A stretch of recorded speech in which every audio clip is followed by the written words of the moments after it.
Hello friends, नमस्कार। आशा करते हैं आप लोग अच्छे होंगे। और इस वीडियो में हम बात करेंगे मध्यकालीन इतिहास की। और मध्यकालीन इतिहास में हम देखेंगे आज की इस वीडियो में हम देख रहे हैं लोदी वंश।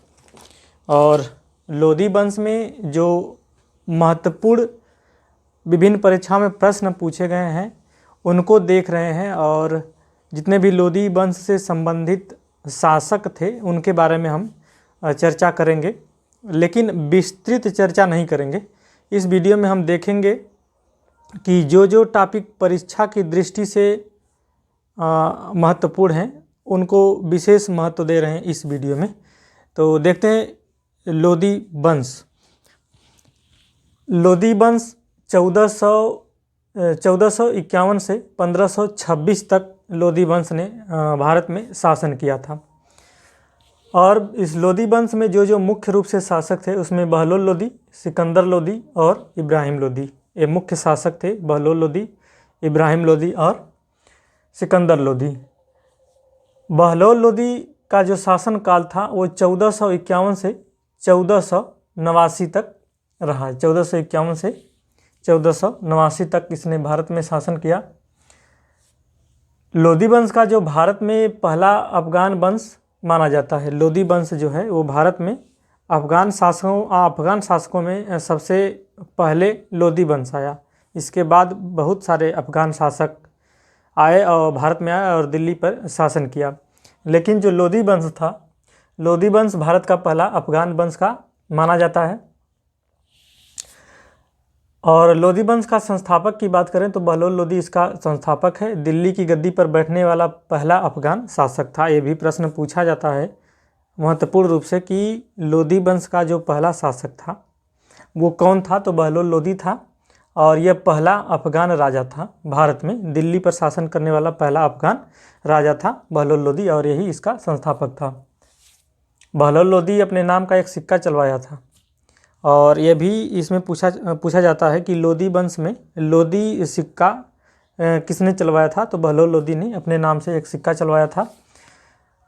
बहलोल लोदी की बात करें तो ये जौनपुर के शासक हुसैन शाह को हराया और जौनपुर को जीत लिया और जौनपुर को दिल्ली सल्तनत में जोड़ दिया।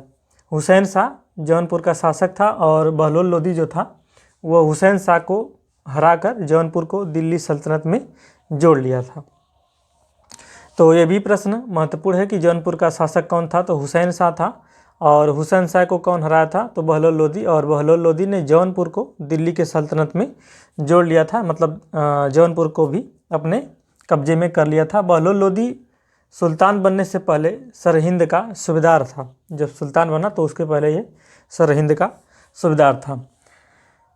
ग्वालियर के अपने अंतिम अभियान से दिल्ली लौटते हुए बहलोल लोदी को लू लग जाती है और लू लगने से वह 12 जून 1489 को उसकी मृत्यु हो जाती है। तो इस तरह से इसमें संस्थापक के रूप में याद रखिएगा कि लोदी वंश का संस्थापक कौन था, तो बहलोल लोदी। बहलोल लोदी जो है कि संस्थापक था। और संस्थापक उतने चर्चित नहीं होते हैं किसी भी वंश में जितने उसके आने वाले शासकों में चर्चित होते हैं, फेमस होते हैं।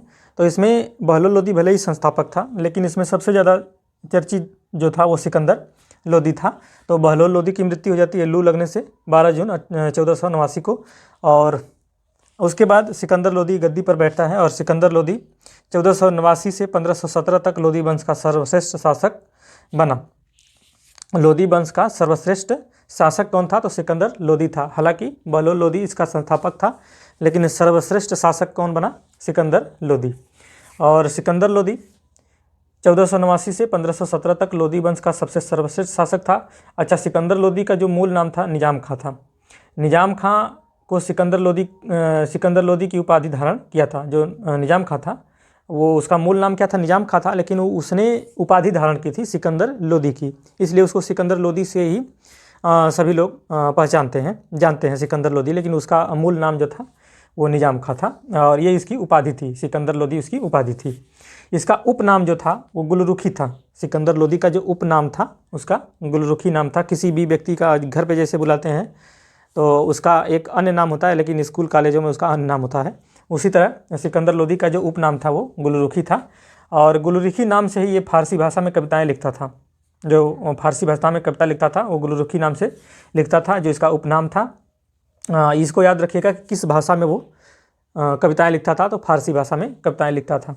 सिकंदर लोदी के काल में संगीत की पुस्तक लिज्जते सिकंदरी की रचना हुई।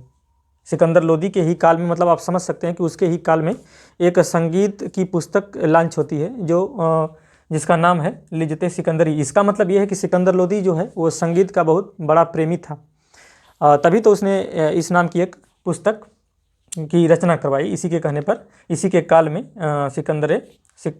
लिज्जते सिकंदरे की रचना हुई। इसके बाद सिकंदर लोदी की जो मुख्य चीज़ है वो भूमि को मापने के लिए गज ए सिकंदरी की रचना, गज ए सिकंदरी के नामक पैमाना लागू करता है। और जो गज ए सिकंदरी था उसमें 32 अंक होते थे।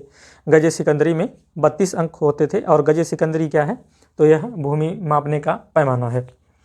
और सिकंदर लोदी की और बात करें तो ये कुशल सैन्य और गुप्तचर प्रणाली का भी गठन किया था। इसने कुशल सैन्य और गुप्तचर प्रणाली का भी गठन किया था। भारत में सर्वप्रथम इसको मान सकते हैं कि गुप्तचर प्रणाली का विकास किसने किया था, विस्तार किसने किया था, तो सिकंदर लोदी ही इसका गठन किया था। दूसरी बात, सिकंदर लोदी की मुख्य बात जो है कि वो आगरा शहर की स्थापना करता है 1504 ईस्वी में। और 1504 ईस्वी में स्थापना करने के बाद 1506 में आगरा को राजधानी बना लेता है। अच्छा, आगरा को राजधानी बनाने का उसका मुख्य ये था, मुख्य रूप से उसने आगरा को राजधानी इसलिए बनाया था क्योंकि वहाँ पर जो राजस्थान की एरिया थी उस पर भी वो ध्यान आसानी से दे सकता था। इसलिए उसने आगरा को अपनी राजधानी बना ली, दिल्ली से आगरा को अपनी राजधानी बना ली। कब? 1506 ईस्वी में। और आगरा शहर की स्थापना किसने की थी? सिकंदर लोदी ने। और कब की थी? तो 1504 ईस्वी में। फरहंगे सिकंदरी एक आयुर्वेदिक ग्रंथ है।